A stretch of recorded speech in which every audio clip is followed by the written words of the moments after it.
Rome, 1962. The street outside the Café Greco hums with evening chatter, espresso cups clinking, light jazz from the corner radio. A man in a gray coat steps out, his face half-shadowed under the street lamp. Across the road, three figures sit in a parked Fiat, silent, eyes fixed on him. As he turns the corner, the driver gives a single nod. Moments later, the man vanishes. No sound, no struggle, no trace. By sunrise, his apartment is empty. His passport lies torn in the sink. The Italian papers call it a disappearance. Mossad calls it classified. Before we get deeper into this secret web that stretched across Europe, tell me, where are you watching from right now? And what time is it there? If stories like this keep you up at night, hit that subscribe button and turn on notifications, because these declassified files drop every day. When the guns fell silent in 1945, Europe tried to bury its ghosts. But for Israel, those ghosts were targets. In the chaos that followed World War II, thousands of Nazi war criminals vanished into the fabric of European life. Some fled to South America, others hid in plain sight, under new names, new identities, and new governments. For the newly formed Jewish state, this wasn't just unfinished business. It was personal. The Mossad, barely a few years old, took on its first unofficial mission: hunt the men who had slaughtered millions of their people. But this mission was also the seed of something much bigger. It would build Mossad's first covert network in Europe. From the cafes of Vienna to the back streets of Zurich, safe houses were established under the guise of shipping firms, travel agencies, and cultural exchanges. The young agents who ran them were not seasoned spies. Many were Holocaust survivors themselves, carrying scars deeper than any training could hide. Their task? Find the unfindable. Track down the hidden architects of the final solution and bring them to justice by any means necessary. Europe was fertile ground for espionage. Its cities, rebuilt but fractured, were crawling with new intelligence agencies. The CIA, MI6, the KGB, and France's SDECE all competed for influence. Amid this Cold War chessboard, Mossad slipped quietly onto the board, unseen, underestimated, and utterly determined. Vienna became the first European hub. Neutral Austria, sitting between East and West, was the perfect listening post. Mossad agents moved through it like ghosts, posing as journalists, engineers, or businessmen. From there, they reached into Germany, Switzerland, France, and Italy, building one of the most sophisticated post-war intelligence webs on the continent. But what began as a noble mission of justice quickly evolved into something far more secretive. As Israel's enemies grew abroad, Arab diplomats, Palestinian activists, and Soviet-aligned agents, Mossad expanded its reach. Soon, Europe became an invisible war zone. Assassinations, wiretaps, and surveillance operations unfolded quietly behind the facade of post-war peace. And few in Europe realized just how deep Mossad's roots had sunk. To sustain the network, Mossad needed people, fluent, adaptable, and invisible. Europe was full of them: displaced Jews, refugees from Eastern Europe, and even ex-intelligence operatives seeking purpose in the chaos of the Cold War. Some were motivated by guilt, others by loyalty, and some simply by money. Mossad's recruitment style was quiet but ruthless. A briefcase with a false bottom, a coded letter, a meeting in a park where only one person would walk away with instructions. Each agent was trained to disappear, to become whoever they needed to be. Forged passports came from Belgium, radios from Switzerland, cash from shadow accounts hidden in Luxembourg banks. Every move left no trace. Every message self-destructed, not digitally, but physically, burned in ashtrays of dim hotel rooms. It was espionage in its purest form. By the late 1950s, Mossad's presence in Europe was undeniable, though invisible to the public eye. They had informants inside Arab embassies in Paris, listening posts in Rome and Geneva, and close collaboration with certain Western agencies who found Israel's intelligence useful. But there was a dangerous duality. In public, Mossad was the ally, helping track arms smugglers, intercept Soviet shipments, and share intelligence on Arab movements. In private, it was running its own agenda, surveilling Arab delegations to the UN in Geneva, shadowing diplomats in London, and tapping hotel rooms in Rome. What began as a partnership with Western allies was turning into a competition for control. Mossad trusted no one, not even those it worked with. This distrust would later define its entire European strategy. Work with allies, but never rely on them. Not everyone inside Mossad agreed with how far things were going. Veteran operatives from the early years, who had joined out of a sense of justice, began to question the methods. One agent's words, recorded years later, still haunt Israeli archives. "We started by hunting monsters. Then, one day, we looked in the mirror and saw one staring back." For every Nazi caught, there were others, diplomats, scientists, or suspected financiers, taken, interrogated, or killed with little evidence. The moral line blurred.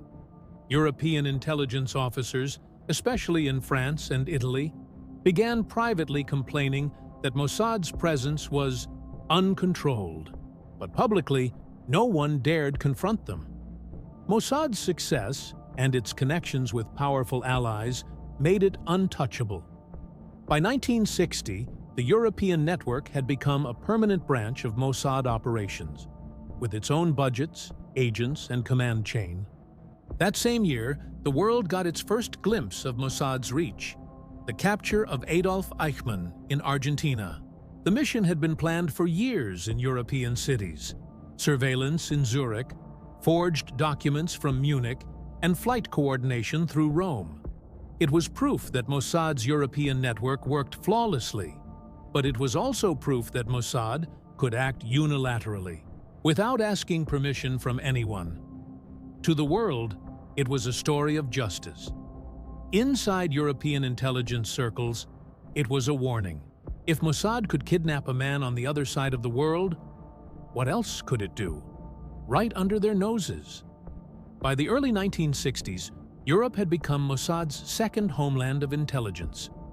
In embassies, banks, and even cafes, its agents operated freely, watching, listening, recording.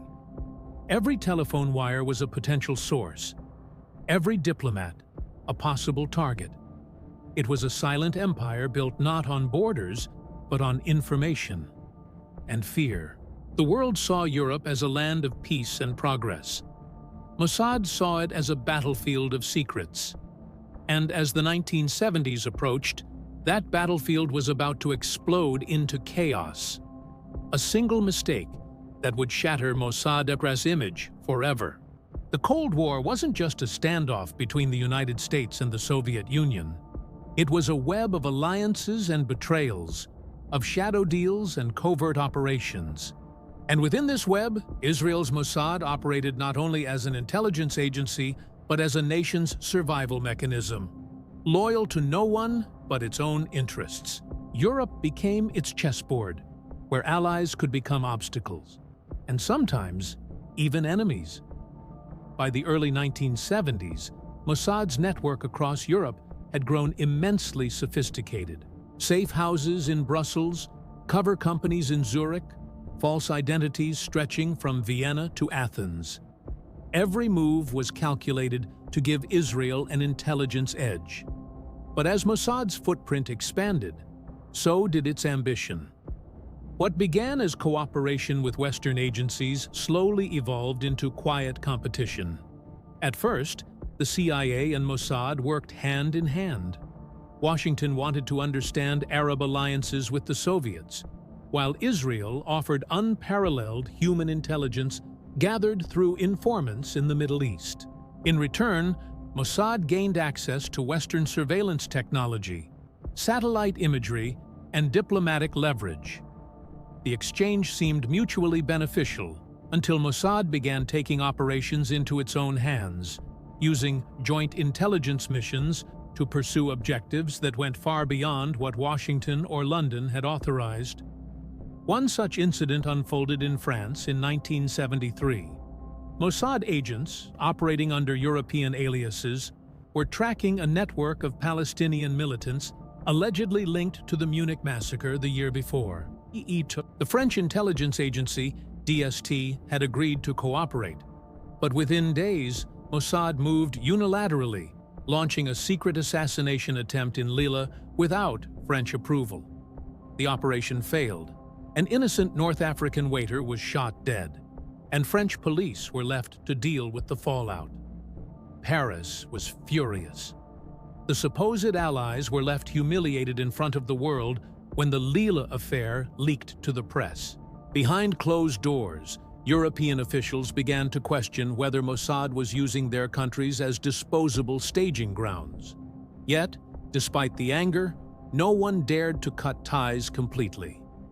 Israel's intelligence service still had what everyone wanted: deep insight into Arab political movements, and a network of agents that reached into corners of the Middle East no Western service could penetrate. For European governments worried about terrorism, this intelligence was invaluable. They condemned Mossad publicly, but behind the scenes, they still answered its calls. The same pattern repeated in Italy, Austria, and Germany. Mossad agents disguised as businessmen, journalists, or aid workers moved quietly through European capitals. They gathered intel not only on Arab diplomats and suspected militants, but sometimes even on their supposed allies. In Vienna, Mossad monitored meetings between Soviet and Arab representatives, passing some information to the CIA, while withholding details that served Israel's separate agenda. The Americans knew, of course, but tolerated it. Every intelligence agency understood the rules of this shadow game. Loyalty was conditional, and information was currency. But the trust began to collapse after a series of botched operations. In 1973, the Lille incident was followed by another scandal: the assassination in Lillehammer, Norway. Mossad agents mistook an innocent Moroccan waiter, Ahmed Bouchiki, for Ali Hassan Salameh, a senior figure in the Palestine Liberation Organization. The operation ended in disaster. Several agents were arrested, others fled the country, and the Norwegian government issued one of the strongest protests ever made against Israel's actions in Europe. For the CIA and MI6, this was an embarrassment. Mossad had used European soil without consulting anyone, risking exposure of joint networks that had taken years to build. Behind closed doors, intelligence chiefs in Langley and London warned Tel Aviv that unilateral missions were unsustainable. But Mossad refused to bow. "We operate where we must," one former operative reportedly told an American liaison officer. "We cannot ask permission to defend Jewish lives." By the late 1970s, the relationship had grown visibly strained. The CIA, frustrated by Mossad's secrecy and occasional deception, began tightening the flow of shared intelligence. Yet, both sides needed each other. When the Soviet Union increased its presence in the Middle East and arms began flowing into Syria and Egypt, Mossad's field reports once again became invaluable. Cooperation resumed, but with mutual suspicion. Then came the Lebanon crisis in the early 1980s. Israel's invasion and subsequent operations in Beirut required massive intelligence coordination across Europe, tracking arms shipments, money transfers, and diplomatic cover used by the PLO. Mossad agents were everywhere, intercepting couriers in Cyprus, following shipments through Italy, and interrogating captured intermediaries in Greece. But the CIA began noticing something strange. Some of the information shared by Mossad seemed tailored, exaggerated in parts, selective in others, as if designed to justify Israel's military actions rather than provide neutral intelligence. For Washington, this was the breaking point. In private memos and diplomatic cables later made public, American intelligence analysts complained that Israel had turned cooperation into manipulation. European allies, too, began voicing concern. Mossad's operations were no longer just about security. They were shaping foreign policy and public perception across the continent. Intelligence collaboration was becoming a tool for influence. Meanwhile, in the shadows of Brussels and Zurich, Mossad quietly expanded its network of European informants, not only among Arab communities, but within political and business circles. These contacts provided early warnings on European decisions related to arms embargoes and trade restrictions. For Israel, this was vital, but for European governments, it felt like infiltration. French and German counterintelligence units began discreetly monitoring Israeli diplomatic activity, suspecting that Mossad was using embassies as cover for espionage. By the late 1980s, a new layer of complexity emerged. The Soviet Union was collapsing, Eastern Europe was opening, and Mossad saw an opportunity. Dozens of former KGB officers and informants were willing to sell secrets, and Mossad was among the first to reach them. From Berlin to Prague, Israeli operatives quietly purchased Soviet archives, including data on Arab military programs and old KGB operations. Western agencies were stunned. Israel had beaten them to the punch, securing priceless Cold War intelligence. The game had come full circle. The same allies who had once questioned Mossad's ethics were now forced to buy information from it. But Mossad's dominance came at a cost. Its actions left deep political scars. European nations, though indebted to Israel's intelligence capabilities, grew wary of being dragged into covert wars they didn't start. In some capitals, Mossad agents were quietly expelled or their movements restricted. Yet, the network remained resilient. Through layers of front companies, non-Israeli passports, and deep cover operatives, Mossad continued to operate, unseen, often untraceable. Beneath the diplomacy and intelligence sharing agreements, a silent tension persisted. In Europe's political circles, whispers grew louder. Was Mossad protecting Israel or manipulating the entire intelligence landscape to its favor? Even among allies, trust had evaporated. A former European intelligence officer once remarked, "They are brilliant, but they never forget who they truly serve. And it's never us." By the dawn of the 1990s, Mossad's European operations had transformed. What began as cooperation during the Cold War had become a sprawling network of influence and surveillance, sometimes even bordering on defiance of its allies. From the shadows of Rome to the cafes of Vienna, every European city that once hosted an ally now held a secret, one that whispered of loyalty, traded for survival. Europe had become not just a battlefield of ideology, but of silent betrayal. And Mossad, the master of invisibility, stood in the center of it all, powerful, feared, and increasingly alone.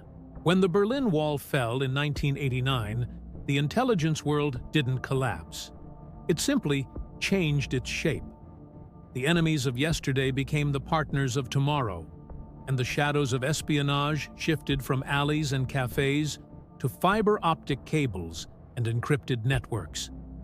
For Mossad, this wasn't an end. It was evolution. The Cold War may have been over, but Europe was still a chessboard. Only now, the pieces were invisible. The Mossad operatives who once carried forged passports and silenced pistols began to carry laptops and satellite phones. The network that had once relied on human couriers adapted seamlessly into a digital architecture of surveillance, deception, and cyber infiltration. In the 1990s, Mossad's European focus moved beyond traditional intelligence. Israel's strategic interests were changing. The emerging threat wasn't Soviet expansion, but Iran's growing influence. And the European continent became the crossroads for financial, political, and technological operations that could either help or hinder Israel's goals. Mossad knew it had to dominate this new landscape before anyone else did. The first phase of the transformation began in Switzerland and Germany. Both countries had deep economic ties with the Middle East, and Mossad saw opportunities hidden within. Through shell companies registered in Zurich and Liechtenstein, operatives began tracing funds that allegedly financed arms deals and nuclear research linked to Iran. These companies were not just covers, they were intelligence nodes. Mossad agents used them to access European banking systems, intercept financial transactions, and identify hidden trade routes that connected European industries to Tehran's programs. But these weren't official operations. European governments often had no idea Mossad was operating inside their borders. While diplomats spoke of cooperation, Mossad's cyber units quietly infiltrated networks belonging to technology firms, defense contractors, and even government ministries. They weren't stealing secrets for profit.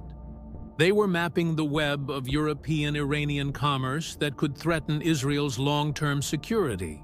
By the mid-1990s, Mossad had grown bolder. Using fake identities, often Western European, its operatives entered telecommunications companies, cybersecurity startups, and logistics firms that handled sensitive exports. In London, Paris, and Brussels, Israeli intelligence front companies began to appear, presenting themselves as data analytics or defense consultants. Behind the polished logos and clean offices were deep-cover agents feeding data back to Tel Aviv. When the European Union expanded and new nations from Eastern Europe joined, Mossad saw fresh ground to cultivate. Former Soviet states like Hungary, Romania, and Poland had archives full of KGB records and black-market arms networks. Israeli operatives moved in fast, posing as business consultants and journalists. In some cases, they bought classified information directly from ex-KGB officers desperate for cash. What they gathered wasn't just about Russia or Iran, it was about Europe's own vulnerabilities. But this era of quiet infiltration didn't go unnoticed. By 1997, European counterintelligence services began picking up traces of a vast Israeli shadow network. Then, the crisis hit. In September 1997, two Mossad operatives were caught in Amman, Jordan, trying to assassinate Hamas political leader Khaled Mashal using a poison spray device.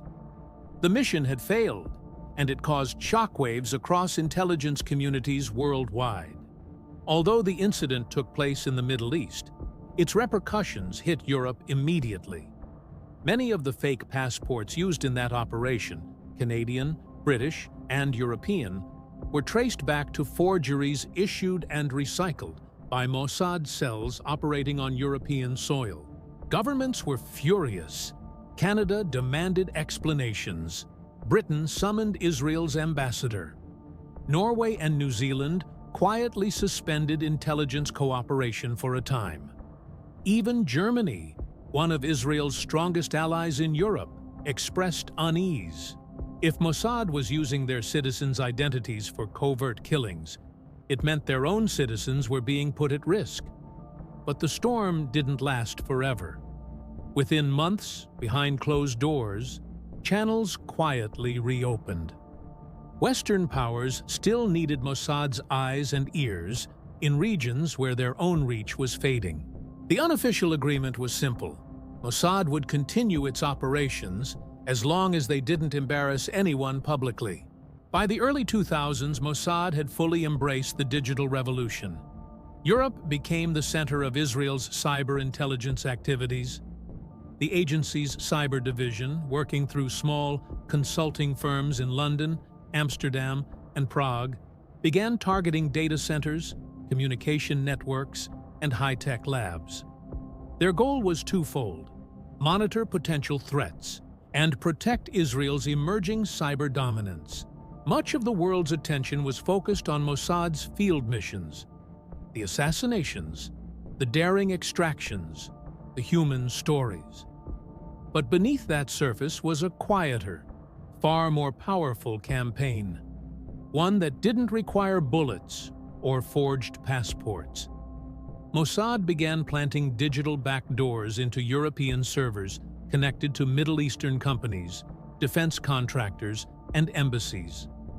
Through these, it gathered not just information on Iran or Syria, but also insights into European intelligence priorities. Some analysts in Europe suspected that Mossad was no longer just watching enemies. It was also watching friends.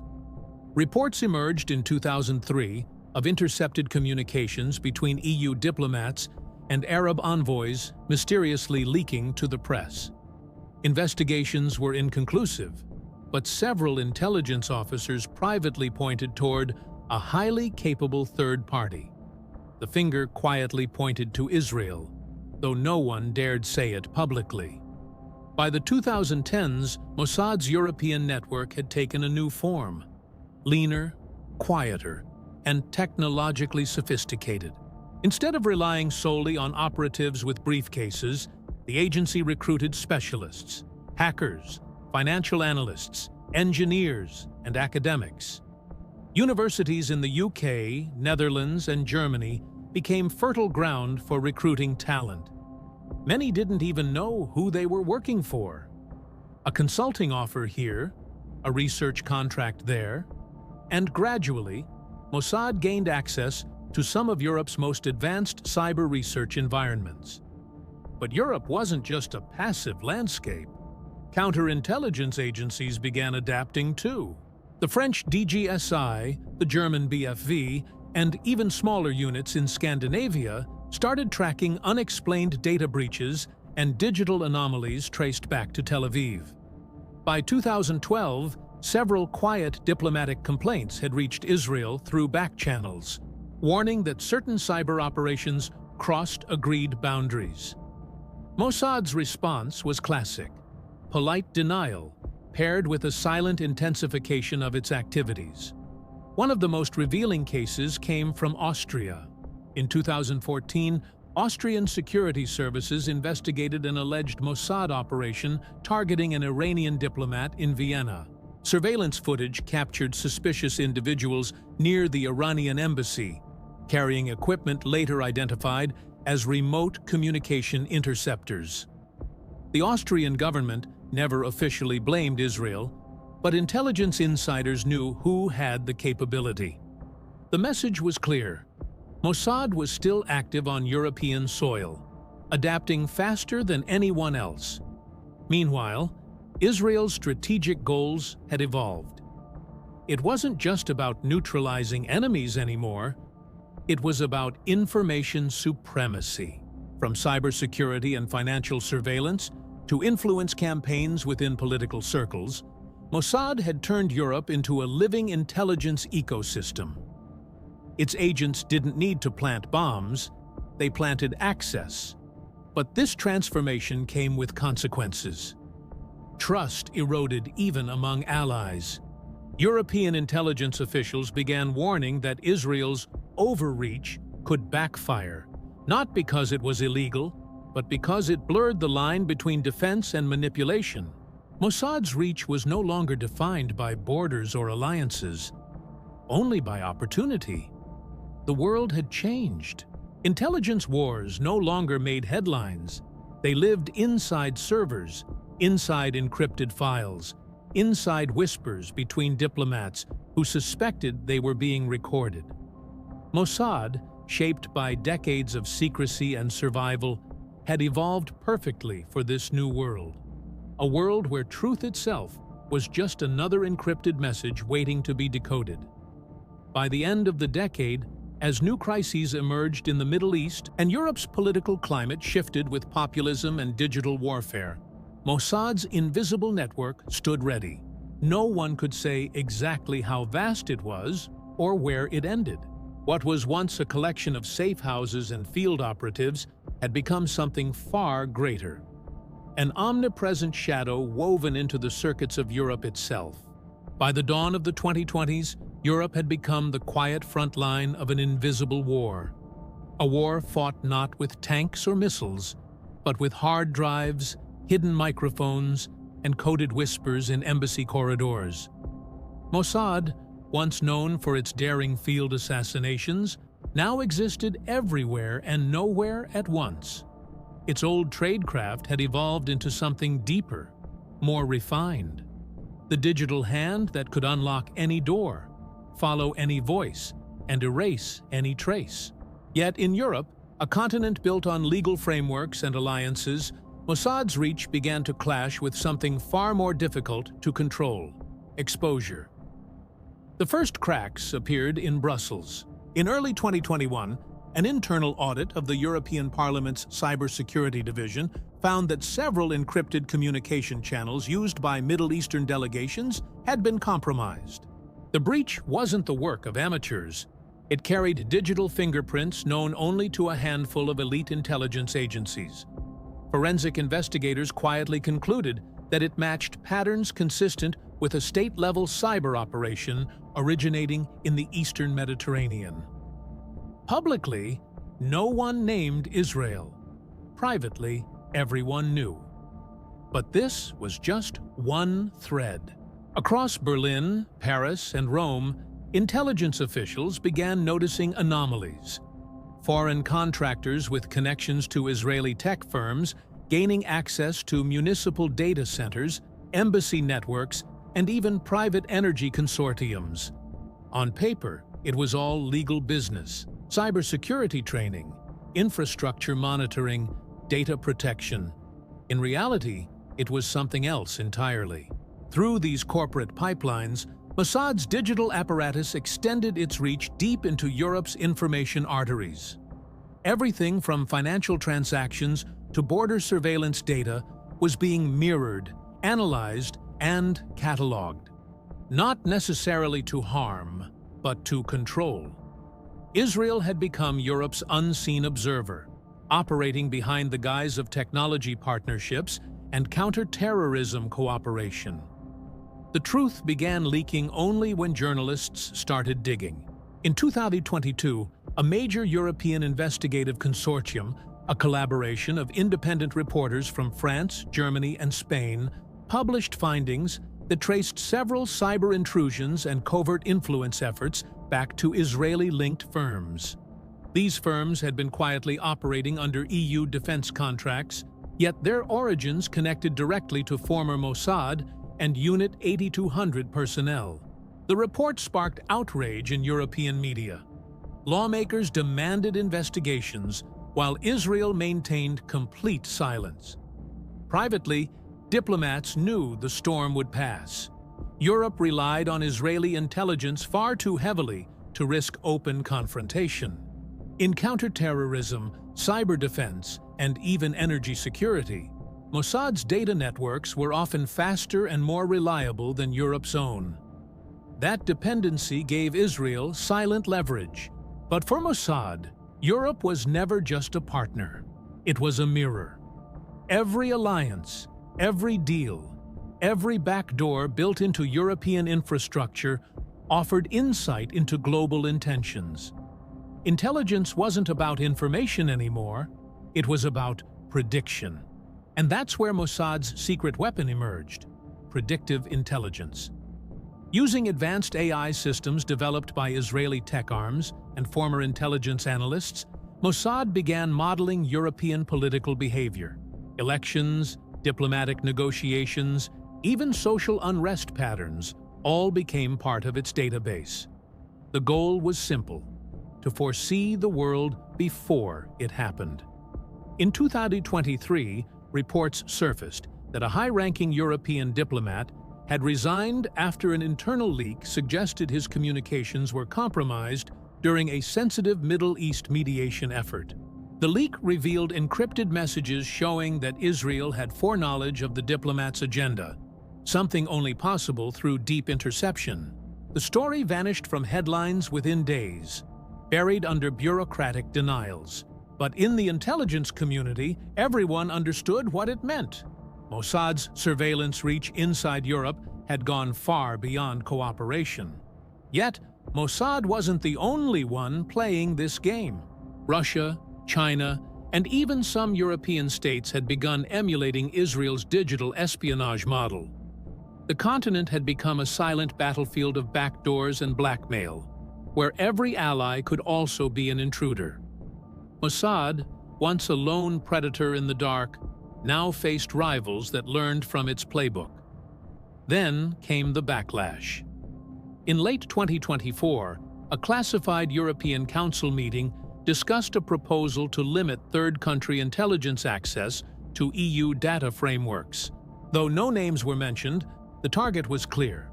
Some European intelligence chiefs argued that Mossad's activities, from cyber surveillance to recruitment of local assets, had gone too far.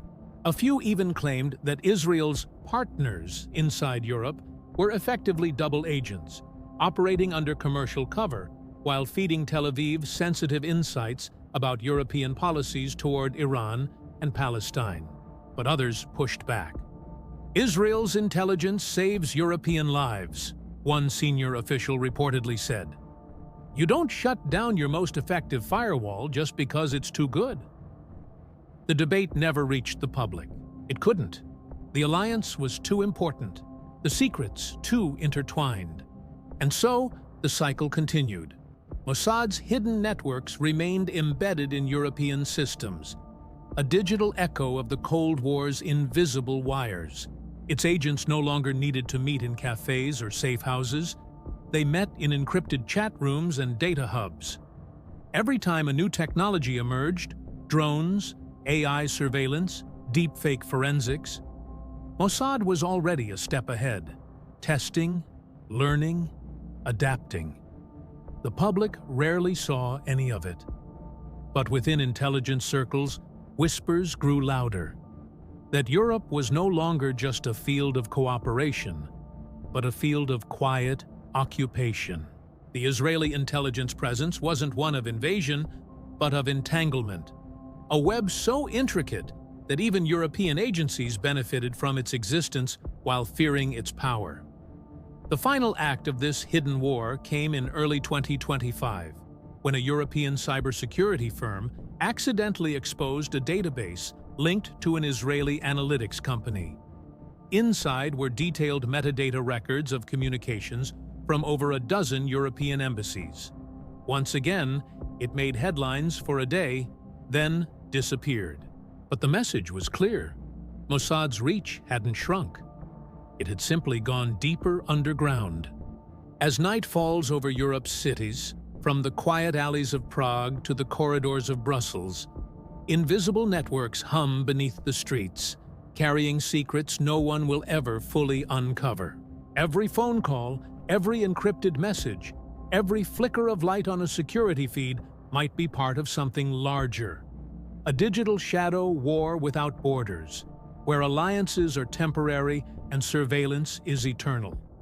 Because in this new world, no one controls the truth, only the narrative. And Mossad, for all its denials and distance, still understands the oldest lesson in espionage. The most powerful weapon is the information you were not supposed to have. If you thought Mossad's hidden network in Europe was chilling, wait until you hear what happened when another intelligence service tried to fight back in the heart of London. That story is classified, for now. Subscribe to Spy Wars, Declassified, so you don't miss the next file.